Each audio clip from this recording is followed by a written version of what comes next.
நான் எளிய தமிழ் தேசியத்தின் பிள்ளை. அரமணப்படுவதுன்னா என்ன? கொஞ்சமாவது அறிவு இருக்கா? நீதி.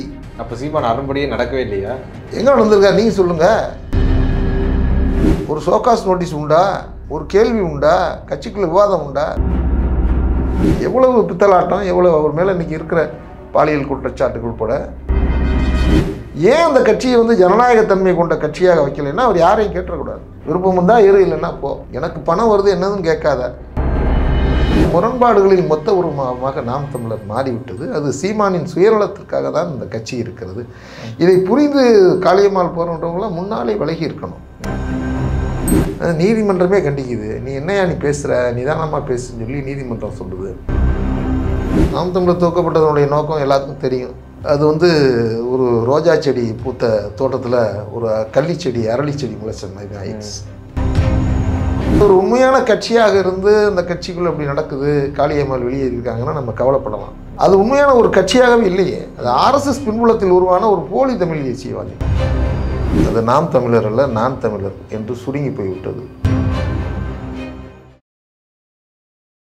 பிக் தமிழ் நேயர்களுக்கு வணக்கம். இன்று நம்மோடு பேசுவதற்காக பெரியாரிய சிந்தனையாளர் திருமிகு தீனதயாளன் அவர்கள் நம்மோடு இருந்திருக்கிறார். வாருங்கள், அவரோடு பேசலாம். சார் வணக்கம். வணக்கம் சார்.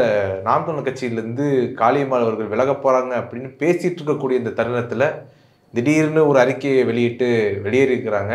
காளியம்மாள் அவர்கள் வெளியேறினதை நீங்கள் எப்படி பார்க்குறீங்க? உய்யார கொண்டையாம் தாளம்பூவாம் உள்ளே இருக்குதாம் ஈரும் பெணும் என்பார்கள். கலைஞர் அடிக்கடி சொல்லுவார், இந்த காலங்கள மேடையில் பேசும்போது சொல்லுவார், கடிதங்கள் எழுதும்போது சொல்லுவார். அதுபோல தான் நாம் தமிழர். அது நாம் தமிழர் அல்ல, நான் தமிழர் என்று சுருங்கி போய்விட்டது. அதனுடைய அடையாளம் தான். அது ஒரு பன்முகைத்தன்மை கொண்ட கட்சியாக இருக்கும். அந்த கட்சி தமிழருக்கு பெரிய ஒரு எதிர்கால மாற்று அரசியலை கட்டமைக்கும் என்று நம்பி 2010 பயணித்தவர்களில் நானும் ஒருவன். மதுரை ஆரச்சாலையில் அந்த கட்சியை துவக்குகிற போது 2 மாவட்ட பொறுப்பாளர்கள் தான் பேசினோம். அதில் நானும் ஒருவன். வழிமொழிந்து பேசினோம். தமிழறி மணியன் வந்திருந்தார் சிறப்பு அழைப்பாளராக. அப்பொழுது நான் மேடையில் சொன்னது, நீரின்றி அமையாத உலகு, நாம் தமிழர் அரசியலில் இல்லாது தமிழ் உலகு என்று சொல்லி என்னுடைய பேச்சை சுருக்கமாக பதிவு செய்தேன். இன்றைக்கும் எனக்கு பசுமையாக நினைவு இருக்குது. இந்த கூட்டத்தை முழுமையாக ஆர்கனைசிங் பண்ணது மறைந்த முத்துக்குமார், சுபமுத்துக்குமார், வடகாடு முத்துக்குமாருமாங்க. பெரிய தமிழ் தேசிய சிந்தனையாளர், போராளி, உண்மையான போராளி. அதுக்கப்புறம் வெற்றிக்குமாரன் அந்த பகுதியில் களம் அமைத்தவர். அவர் இறந்து விட்டார். அதுக்கப்புறம் டேவிட்னு சொல்லிட்டு காரைக்குடிக்காரர், தமிழ் செல்வன் சொல்லுவாங்க. இவங்க 3 பேரை தான் எனக்கு அந்த கட்சியில் தெரியும். காரைக்குடி மாறனு தெரியும். மாறன் இன்றைக்கு ஒரு அந்த கட்சியில் இருக்கிறார். பெரிய பொறுப்பில் எல்லாம் இருக்கார். ஆரம்பத்தில் பொறுப்பில் அவரும் வடக்கு மாவட்ட தலைவராக இருந்தார். இந்த ஒரு காலகட்டத்தில் தான் நாம் தமிழர் துவக்கம். நாம் தமிழர் துவக்கப்பட்டதனுடைய நோக்கம் எல்லாத்துக்கும் தெரியும். இளப்படுகொலை, அதனுடைய தாக்கம், அதன் வழியே நாம் தமிழர் உதயம். நாம் தமிழரை கருவை உருவாக்கியவர்கள் யாருன்னா பெரியாரியவாதிகள். அதுதான். பெரியாரியவாதிகள் மட்டுமல்ல, மார்க்சியவாதிகள், அம்பேத்கரியவாதிகள். இன்றைக்கு இருக்கிற அண்ணன் குளத்தூர்மணி, கோவை ராமகிருஷ்ணன், மே 17 திருமுருகன், ஆவல் கணேசன், இப்படி இன்றைக்கி இருக்கிற ஐயா பேராசிரியர் ஐயநாதன், எண்ணற்ற பேர். இன்றைக்கி நம்ம இயக்குனர் மணிவண்ணன் அவர் மறைஞ்சிட்டார். இப்படிப்பட்ட வன்னியரசு, இவங்கெல்லாம் இந்த இயக்கம் தேவை, கால மாற்றத்தில் இப்படிப்பட்ட இயக்கங்கள்லாம் வருவது அவசியம் அப்படின்னு கருதி அந்த காலகட்டத்தில் நாம் தமிழர் உருவானது. ஆனால் அது ஒரு ரோஜா செடி பூத்த தோட்டத்தில் ஒரு கள்ளிச்செடி அரளிச்செடி முளைச்ச மாதிரி ஆயிடுச்சு. ரொம்ப வேதனையாகவும் இருக்குது, அதே சமயத்தில் கவலையாகவும் இருக்குது, அதே சமயத்தில் நகைச்சுவையாகவும் இருக்குது. ஏன்னா அதை சீரியஸாக எடுத்துக்க முடியல. ஏன்னா அது ஒரு உண்மையான கட்சியாக இருந்து அந்த கட்சிக்குள்ளே அப்படி நடக்குது, காளியம்மாள் வெளியேறியிருக்காங்கன்னா நம்ம கவலைப்படலாம், கண்ணீர் அடிக்கலாம். அது உண்மையான ஒரு கட்சியாகவே இல்லையே. அது RSS பின்புலத்தில் உருவான ஒரு போலி தமிழ் தேசியவாதி. உண்மையான தமிழ் தேசியவாதியும் பேசி இந்த மண்ணில் அவர்கள் உண்மையாக பெரியாரின் வழித்தோன்றலாக இருந்து அதிலிருந்து தமிழ் தேசியத்தை பார்க்கிறோம்னு சொன்னால் நமக்கு எந்த பிரச்சனையும் இல்லை. ஏன்னா பல முகங்கள் உண்டு அந்த கட்சியில். திடீர்னு பெரியாரை காட்டுவார். இப்போ பெரியாரை கேட்டால் தத்துவத்தின் அடையாளம், ஆனால் எங்களுக்கு வழிகாட்டி, ஏன்னா அவனு பெற முடியாதாராம் சொல்லுவார். அப்புறம் திடீர்னு ஈழத்துக்கு உதவி செய்தவர் எம்ஜிஆரை போல் யாரும் இல்லை. அது உண்மைதான். இவர் சொல்லி தான் தெரியுமா அந்த விளக்கண்ணை சொல்லி மண்டி விளக்கண்ணை, அதெல்லாம் ஒன்றும் இல்லை. அது உலகம் அறிஞ்ச உண்மை. நீ எம்ஜிஆர் உதவி செய்யும் போதோ ஆட்சி நடத்தும் போது எங்கே இருந்திருப்பார்? என் வயசு தான் அவருக்கு. ஒரு சினிமாவில் வேட்கை கொண்டு போனவர். அவருக்கு படம் எடுப்பது தான் வாழ்க்கை. அந்த படம் எடுத்து அதில் வந்து சுகபோக வாழ்க்கை வாழணுங்கிறதுக்காக ஒரு அரிய தாக்கம் கொண்டு போயிருக்கார். அதுதான். ஆனால் வந்து தோல்வியடைந்த இயக்குனர், சினிமா துறையில் அவரால் வெற்றி பெற முடியல. டைலாக் எழுதுவார், நல்ல டைலாக் எழுதுவார். அந்த டைலாக்கை வச்சு தான் அவர் அரசியலில் வந்து எதுகை முனையாக பேசுகிறது. திராவிட இயக்கம் பேசாத அடுக்கு மொழியோ எதுகை முனையோ இவர் பேசியல. இன்றைய காலத்தில் அந்த போட்டு வாங்குறதும் வாங்கிடல, போட்டு வாங்குறது. நான் பணத்துக்கானவன், நான் பணத்துக்கானவன் இல்லை இனத்துக்கானவன். அதை மாற்றிக்கிற வேண்டியதான். நான் இனத்துக்கானவன் இல்லை பணத்துக்கானவன், நான் நாட்டுக்கானவன் நோட்டுக்கானவன் அல்ல. அப்படியே மாற்றிக்கிற வேண்டியதான். நான் நோட்டுக்கானவன், நான் நாட்டுக்கானவன் அல்ல. நான் எளிய தமிழ் தேசியத்தின் பிள்ளை. அறச்சீற்றம், அறமெனப்படுவது. அறமெனப்படுவதுன்னா என்ன? கொஞ்சமாவது அறிவு இருக்கா? நீதி, அறம் என்றால் நீதி. அப்போ சீமான் அறம்படியே நடக்கவே இல்லையா? எங்கே நடந்திருக்கா நீங்கள் சொல்லுங்கள். இது அறமா? ஒரு ஷோகாஸ் நோட்டீஸ் உண்டா? ஒரு கேள்வி உண்டா?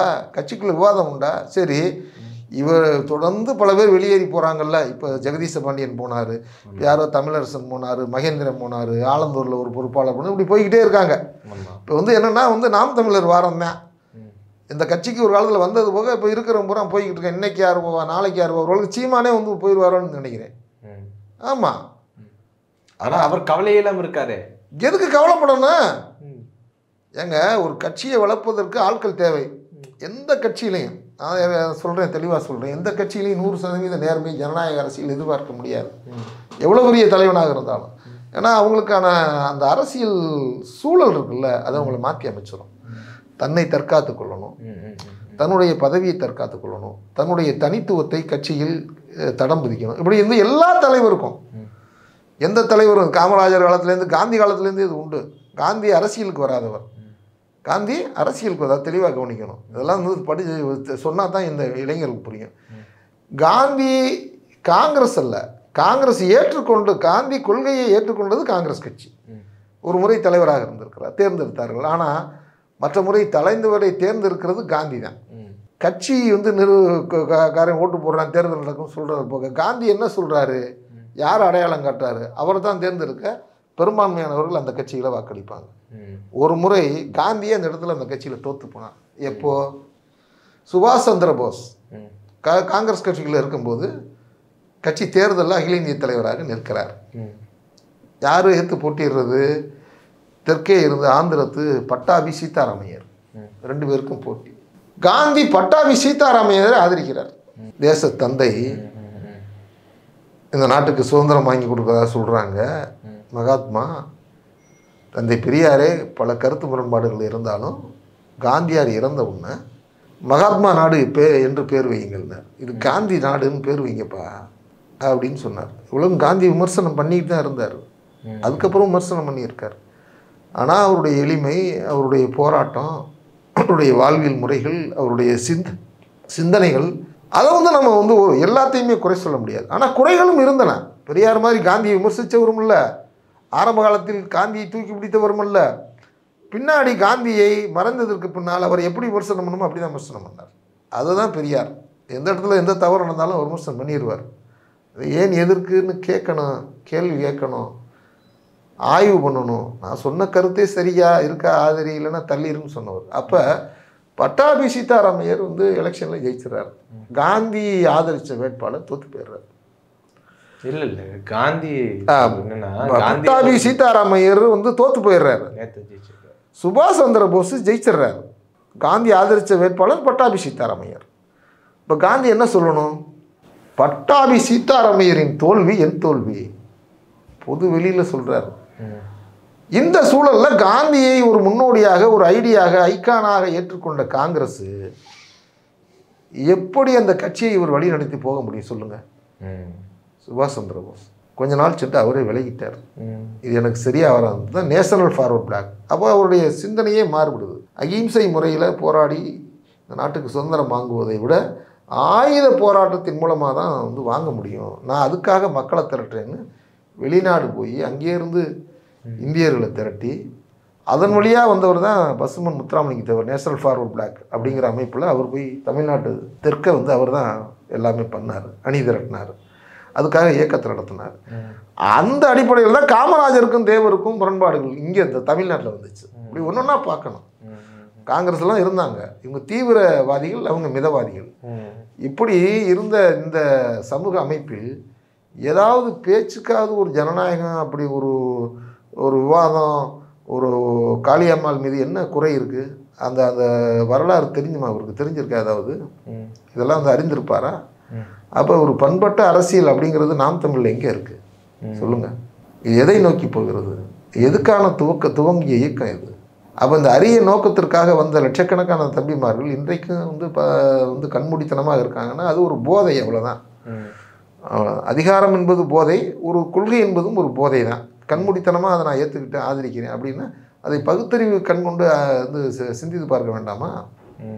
எவ்வளவு பித்தலாட்டம், எவ்வளோ அவர் மேலே இன்றைக்கி இருக்கிற பாலியல் குற்றச்சாட்டுகள் உட்பட நிதி வரவில் அவர் செய்கிற முறைகேடு, என்றைக்காவது அந்த கட்சியில் நிதி வரவு குறித்து என்றைக்காவது வந்து பொதுவெளியில் வைத்திருக்காரா? அப்படிப்பட்ட ஏதாவது ஒரு செய்தியாவது இருக்கா? யாராவது கேட்க முடியுமா? ஏன் அந்த கட்சியை வந்து ஜனநாயகத்தன்மை கொண்ட கட்சியாக வைக்கலைன்னா அவர் யாரையும் கேட்டக்கூடாது. விருப்பம் இருந்தால் இரு, இல்லைன்னா போ. எனக்கு பணம் வருது என்னதுன்னு கேட்காத. அதே மாதிரி உனக்கு என்ன வந்தாலும் நான் கேட்க மாட்டேன். ஆனால் பெருசாக வந்தால் நான் எடுத்துக்கிடுவேன், கொஞ்சம் கொஞ்சமாக வந்தால் நீ எடுத்துக்கிட்டு நீ ஏதாவது பண்ணிக்க. ஒருவேளை வெளியேறுவதற்காக நிர்பந்திக்கப்பட்டாரா காளியம்மாள் அவர்கள்? நிர்பந்தம் தான். அதாவது அவராக வெளியேற்றுவது அப்படிங்கிறது என்னென்னா ஒரு பெரிய பிரளயத்தை கட்சிகளை உருவாக்கும். ஒரு கேள்வி வரும், ஒரு 2 வரி அறிக்கையில் கொடுத்தாலும் ஒரு காரணம் ஏதாவது சொல்லணும். கட்சி கட்டுப்பாட்டை மீறி விட்டார், 2 வரியில் கொடுக்குறனாலும் கூட நீண்ட அறிக்கையெல்லாம் கொடுக்க வேணாம். கட்சி கட்டுப்பாட்டை மீறி விட்டார், கட்சிக்கு களங்கம் ஏற்படுத்துவதில் நடந்து கொண்டார், இப்படி தான் சொல்லுவாங்க. அது என்ன களங்கம்னு கட்சிக்காரன் கேட்பான்ல. இப்போ நீக்கிறதுக்கு முன்னால் அந்த கட்சியினுடைய பொதுச் செயலாளரோ அந்த கட்சியில் உள்ள பிற பொறுப்பாளர்களோ கலந்து பேசுவாங்கள்ல. அப்படிப்பட்ட வந்து சந்தர்ப்பம்னா வரும்ல. அப்போ இந்த கட்சியை உருவாக்கிய, நான் பழைய இதுக்கு வரேன், கட்சியை உருவாக்கிய பெரியாரியவாதிகள் எல்லாரும் சேர்ந்து உருவாக்கிய கட்சியை நாம் தமிழர் சீமானாக அன்றைக்கி அது வந்து தனி கட்சியாக மாறி போய்விட்டது. இன்றைக்கு அவர்களெலாம் எதிர்பார்த்த ஒரு அரசியலை சீமான் செய்யாமல் ஆர்எஸ்எஸ் பின்புலமாக இருந்து செயலாற்றி கொண்டிருக்கிறார். இது வந்து அழிவு பாதையில் தான் முடியும், தற்கொலை பாதையில் நாம் தமிழர் போய்கொண்டிருக்கிறது. எனவே காளியம்மாள் அவர்கள் வந்து இதிலிருந்து வெளியேறி இருக்க வேண்டும். அவருடைய அறிக்கையை நானும் பார்த்தேன், அதில் வந்து சொல்லியிருக்காரு நிறையா விஷயங்களை. ஆனால் கீழே ஒரு விஷயத்தை சொல்லியிருக்காரு, தமிழ் தேசியத்தில் என் பயணம் தொடரும் நாம் தமிழர் அப்படின்னு முடிச்சிருக்காங்க. அப்போ என்னென்னா இவங்க திராவிட கோட்பாட்டின் மீது தாக்கம் இருக்கா, அதிகமாக விமர்சனம் பண்ணியிருக்கோம். அதிமுக ஒரு பக்கம் இருக்குது, அங்கே கல்யாண சுந்தரம் போன்ற நாம் தமிழர்லேருந்து போனவங்கலாம் இருக்காங்க. ஆனால் அதிகமாக நீங்கள் பார்த்தீங்கன்னா நாம் தமிழர்லேருந்து திமுக பக்கம் தான் போயிருக்கு. இன்றைக்கி ராஜீவ்காந்தி போய் மாணவர் அணி செயலாளராக இருக்கார், பல பேர் பொறுப்புகள்லாம் வாங்கி இன்றைக்கி வந்து கட்சியில் செயல்பட்டுக்கிட்டு தான் இருக்காங்க. அந்த அடிப்படையில் அவங்க போவாங்கன்னு எதிர்பார்த்தாங்க. அடுத்த மாதம் கூட தூத்துக்குடியில் ஏதோ நடக்கிற நிகழ்வில் சமூக செயற்பாட்டாளர் அப்படிங்கிற மாதிரி அவங்களுக்கு ஒரு அடைமொழி கொடுத்து அந்த நிகழ்ச்சியில் அமைச்சரோட பங்கேற்கிறதா அனிதா ராதாகிருஷ்ணன் பங்கேற்கிறாரு. அந்த நிகழ்ச்சியில் அடுத்த மாதம் வருது 2ஆம் தேதி, அந்த நிகழ்ச்சியில் பங்கேற்கிறதா ஒரு செய்தி வந்திருக்கு. அதுக்குள்ளே அந்த முடிவை அவர் எடுத்திருக்கிறார் என்று சொன்னால் அரசியல் எது வேண்டுமானாலும் நடக்கலாம், எது வேண்டுமானாலும் நடக்கலாம், அதில் ஒன்றும் மாற்று கருத்தே இல்லை. நீங்கள் இந்த நாம் தமிழர் என்பதை உருவாக்கியார் சீபா ஆதித்தனார், அது தினத்தந்தி பத்திரிகையின் நிறுவனர் ராமச்சந்திராயத்தினுடைய தகப்பனார். அவர் தான் அந்த கட்சியை உருவாக்கினார், பாரட்லா பிடிச்சவர். தமிழர்களுக்காக சில இதுகள்லாம் வந்து தியாகங்கள்லாம் பண்ணியிருக்காரு. எளிய மக்களிடம் கொண்டு பத்திரிகையை சேர்த்தவர். ஆனால் திராவிட தேசியத்தை எதிர்த்து, திராவிட கோட்பாடுகளை எதிர்த்து அன்றைக்கி பேசிகிட்டு இருந்தார். தமிழ் தேசியமும் பேசுங்கிற ஒரு கட்டமைப்பை அவரும் மாப்போசி தான் உருவாக்கினார் இந்த தமிழ் மண்ணில். மாப்போசி வந்து இந்தியாவின் சமஸ்கிருதம் தான் வந்து ஆதிக்க மொழியாக இருக்கணும், ஆட்சி மொழியாக இருக்குன்னு சொன்னவர்.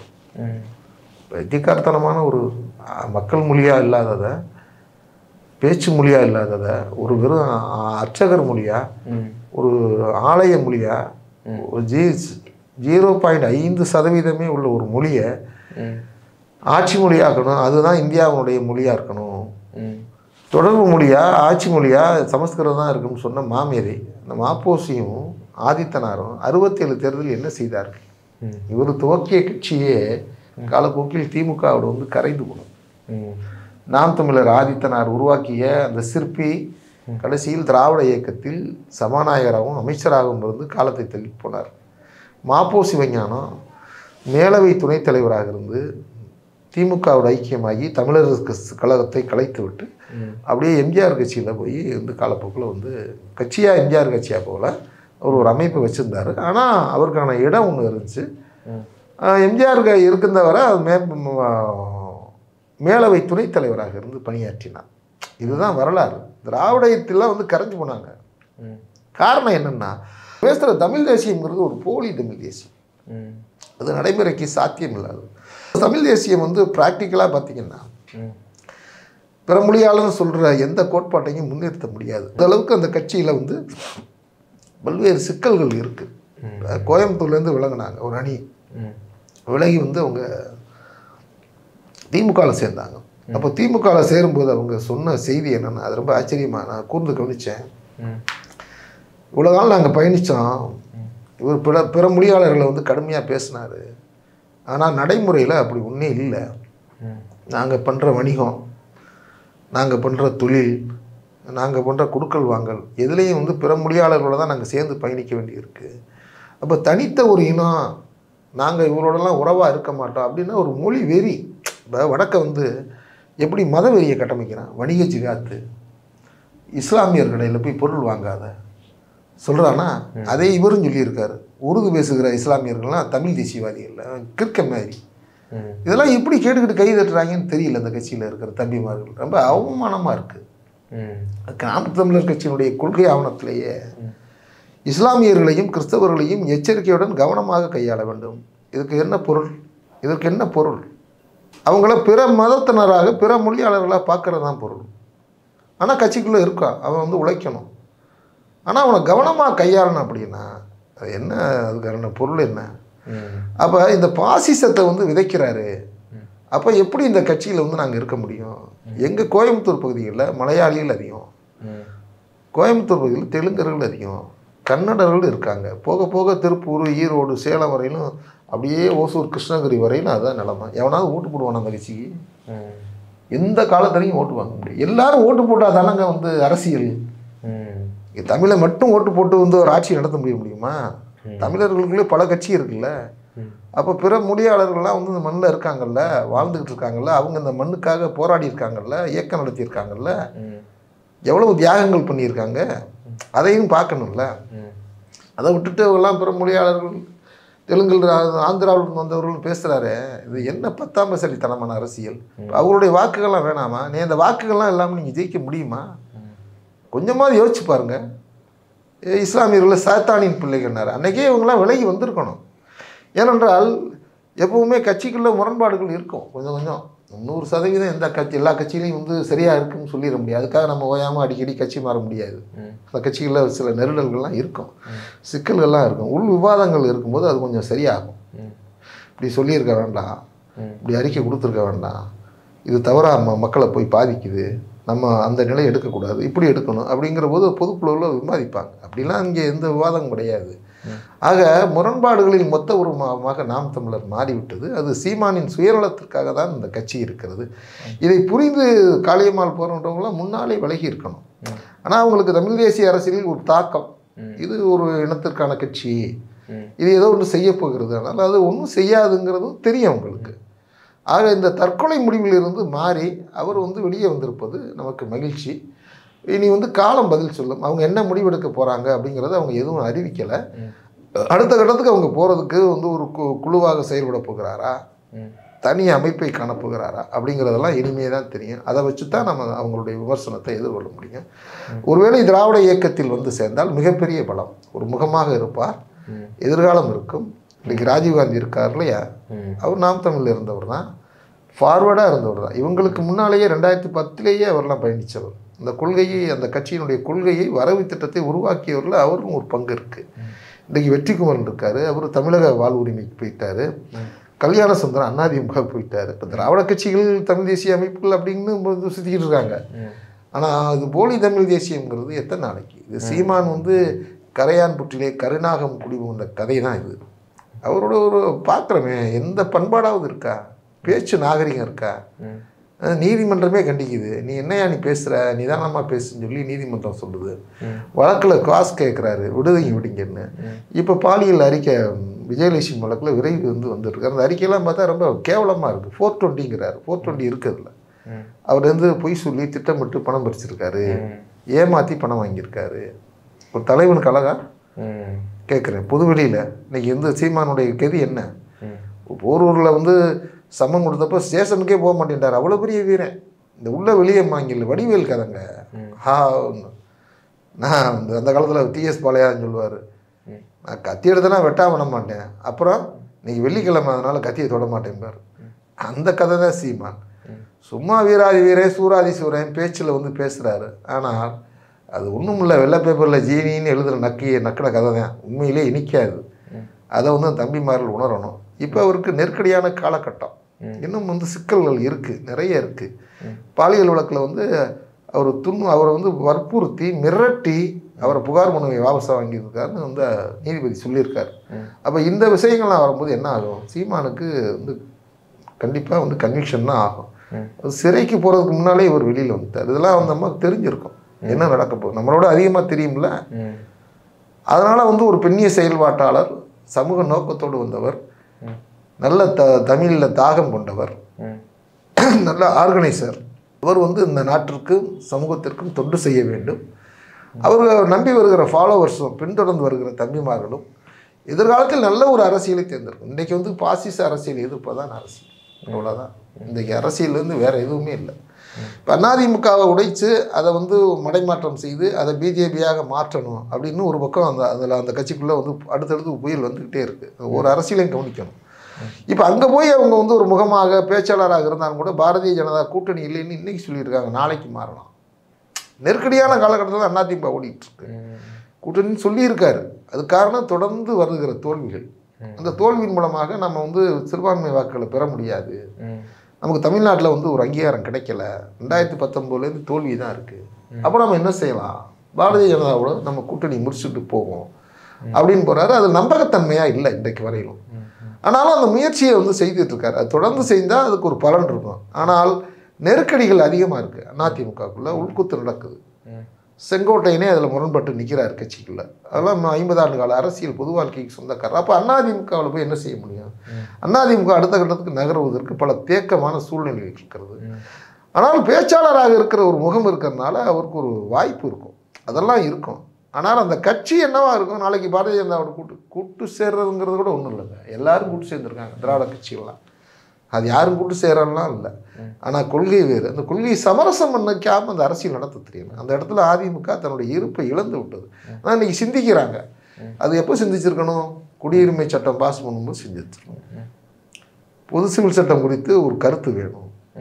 பல்வேறு பிரச்சனைகளில் வந்து அவங்க வந்து தனித்த ஒரு அடையாளத்தை வந்து எடுத்துருக்கணும். அப்படி எடுக்க முடியல.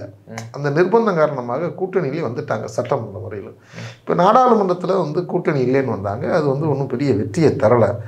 ஆக வந்து அவங்க திக்குமுக்காடி போயிருக்கு. இந்த பாதையில் போகிறதா அந்த பாதையில் போகிறதா என்ன செய்கிறது அப்படின்னா அந்த கட்சிக்குள்ளே தத்துவார்த்த சிந்தனை இல்லாமல் போச்சு, வறட்சியாக போச்சு.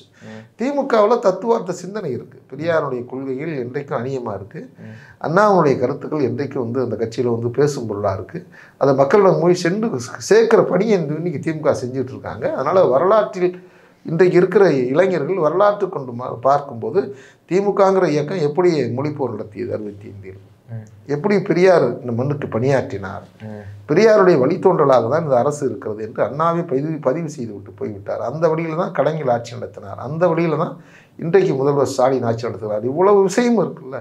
இந்த விஷயத்தை உள்வாங்கும் போது பாசிச எதிர்ப்பு இன்றைக்கு திமுக அணி தான் செய்யுது. இந்த அணி தான் அதுக்கான கட்டமைப்பை வச்சுருக்காங்க. அதிமுகவோட குழப்பமும் திகட்டலும் ஒரு விதமான தடுமாற்றமும் தான் இருக்குது. அப்போ இந்த காலகட்டத்தில் அவங்க அதிமுக போகிறாங்களா? எல்லாமே வந்து இனி அவங்க வந்து எப்படி நாளைக்கோ நாளை மறுதினமோ சொல்லி ஆகணும். இல்லை தனி ஒரு அமைப்பாக இருந்தார்கள் என்று சொன்னால் அது அமைப்பாக இருக்கும். அது தேர்தல் இயக்கமாக மாறுவது, அது எதிர்காலத்தில் ஒரு பெரிய ஒரு அரசியலை கொண்டு போவது என்பதெல்லாம் வந்து இன்றைக்கி இனி ஒரு தமிழ் தேசிய அரசியல் சாத்தியப்படுமா அப்படிங்கிற இடத்துல தான் கேள்விக்குறியாக இருக்குது. ஏனென்றால் ஒரு கட்டத்தில் மாற்று அரசியல் வேண்டும், தமிழ் தேசிய அரசியல் இந்த மண்ணுக்கு தேவை என்று நினைத்தவர்கள் சீமானை நம்பி மோசம் போனதுனால இன்றைக்கி அந்த அரசியல் கேள்விக்குரிய ஆயிடுச்சு. அது அவருக்கான சொந்த சுயநல கட்சியாக மாற்றிக்கிட்டார். இப்போ திரும்பவும் காளியம்மாள் அந்த இடத்துக்கு போனார் என்று சொன்னால் அந்த அரசியலை நம்பி இளைஞர்கள் யாரும் வரமாட்டார்கள். ஏதோ ஒரு சின்ன குழுவாக இருந்தால் செயல்படலாம் ஒழிய அது அருகி பெருகி ஒரு பெரிய அதிகாரத்திற்கு வரக்கூடிய கட்சியெல்லாம் இன்றைய அளவுக்கு இல்லை. அது வந்து தன்னைத்தானே ஏமாற்றி கொள்வது. நிழலோடு யுத்தம் நடத்துவது போல தான், காத்தோடு கட்டி சண்டை போடுவது போல தான். எனவே காளியம்மா அவர்கள் தெளிவாக உணர்ந்து திராவிட கோட்பாட்டை ஏற்றுக்கொண்டு இந்த மண்ணில் பாசிசத்தை எதிர்ப்பதற்கு திமுக மட்டும்தான் இன்றைக்கு அந்த இடத்துல இருக்கிறது என்பதை உணர்ந்து அந்த பாதைக்கு வந்தால் அவருக்கு ஒளிவயமான எதிர்காலம் இருக்கிறது. உங்களுடைய நேரத்தை ஒதுக்கி எங்களோட கருத்தில் பந்தமைக்கு நன்றி. நன்றி, வணக்கம்.